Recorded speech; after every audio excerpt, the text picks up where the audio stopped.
আসসালামু আলাইকুম। জঘন্য ব্যাটিংয়ে ১৬ পারা পূর্ণ করল বাংলাদেশ ক্রিকেট দল। এখানে তৃতীয় ওডিআইতে আফগানিস্তানের কাছে ২০০ রানের ব্যবধানে হেরে গেছে বাংলাদেশ। এটা আসলে একটা লজ্জার পরাজয় আমি বলব। যেখানে বাংলাদেশ ১০০ রানও পেরোতে পারেনি। মাত্র ৯৩ রানে অল আউট হয়ে যায়।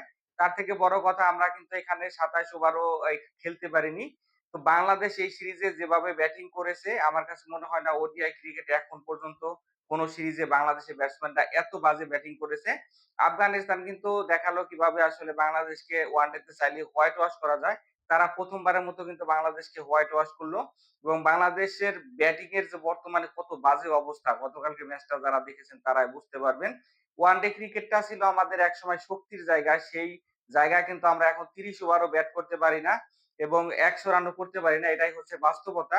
এই ব্যাটিং লাইন আপ নিয়ে ২০২৭ ওয়ার্ল্ড কাপের যে কোয়ালিফাইং ম্যাচ হবে, বাংলাদেশ তো মূল পর্বে খেলতে পারবে না, এটা আপনারা নিশ্চয়ই জেনে গেছেন। কোয়ালিফাইং এ কিন্তু এখানে হচ্ছে আমাদের আয়ারল্যান্ড, জিম্বাবুয়ে, আরব আমিরাতের বিপক্ষে খেলতে হবে। তারাও কিন্তু ওয়ানডে ক্রিকেটে বর্তমানে ভালো খেলতেছে। তো এই ব্যাটিং থাকলে তাদেরকে হারিয়ে যাওয়াটাই কিন্তু আমাদের বড় চ্যালেঞ্জ হয়ে যাবে।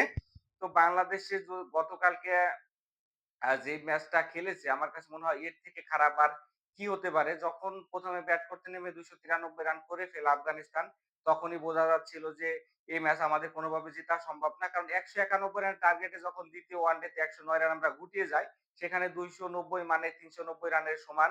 আ এবং শারজার পিচে ১ম এ যারা সরি এখানে আবুধাবিতে খেলা হয়েছিল। আবুধাবিতে ১ম এ যারা ব্যাট করে ২৫০-৬০ রান করে, তাদের কিন্তু জয়ের পাল্লা ভারী থাকে।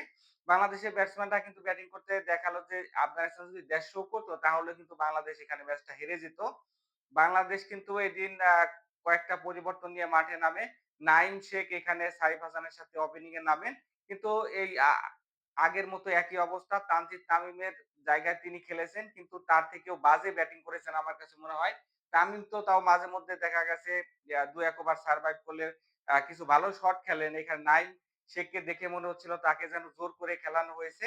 আমাদের ব্যাকআপ পরিকল্পনা এতটা বাজে যে নাঈম কিন্তু এখানে হচ্ছে ২৪ বলে ৭ রান করেন। সবচেয়ে বড় কথা ফ্রি হিট বলেও কিন্তু তিনি এখানে হচ্ছে ডিফেন্স করে খেলতেছিলেন।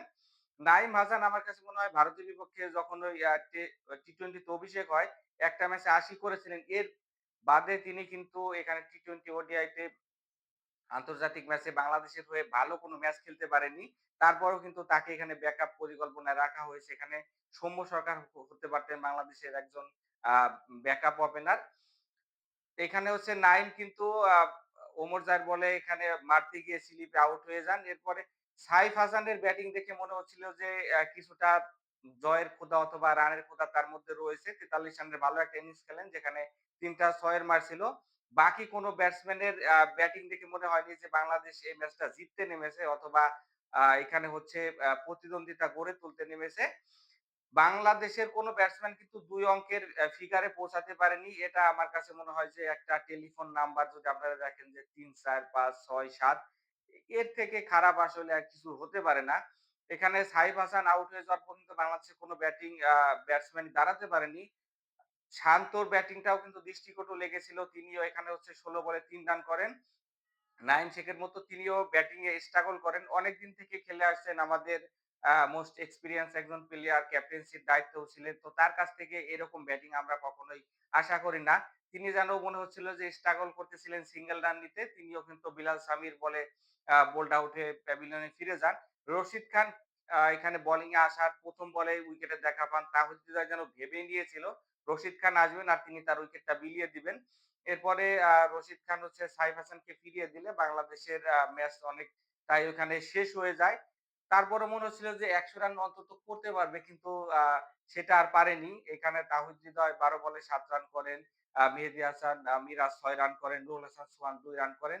একজন ব্যাটিং কে দেখেও মনে হয়নি যে তারা ৫০ ওভার ব্যাটিং করতে চায় অথবা ভালো একটা স্কোর করতে চায়।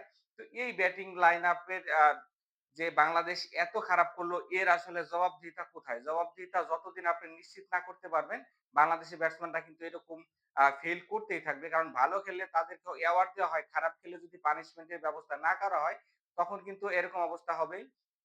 ২ দিন পরেই কিন্তু আমাদের এখানে ওয়েস্ট ইন্ডিজ আ আ খেলতে আসবে। মিরপুরে ১৮ তারিখ থেকে ১ম ওয়ানডে হবে।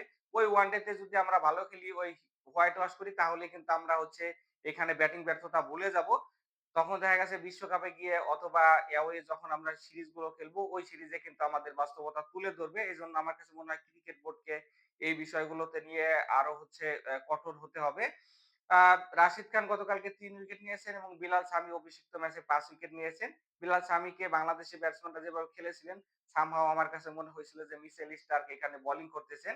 আফগানিস্তান এই সিরিজে ট্রিমেন্ডাস পারফর্ম করেছে। বিশেষ করে গতকালকে তারা ব্যাটিং এও ভালো রান করেন। ২৯৩ রান করেন। যেখানে কিন্তু আ ইব্রাহিম চাদ্রান আরো একটা 90 প্লাস স্কোর করেন। শেষের দিকে গিয়ে বাংলাদেশের বোলাররা ভালো করলেও মোহাম্মদ নাবিল কিন্তু দারুণ ফিনিশিং এ তিনি দুর্দান্ত একটা 50 তুলে নেন। ফলে কিন্তু ২৯০ রান পার করে বাংলাদেশ। যদিও এখানে ১৫০-৬০ করলেই সেটা বাংলাদেশের এই টিমের জন্য আমার কাছে মনে হয় যে চ্যালেঞ্জিং হতে পারত। পুরোপুরি ব্যর্থতার একটা সিরিজ শেষ করলো এখানে বাংলাদেশ।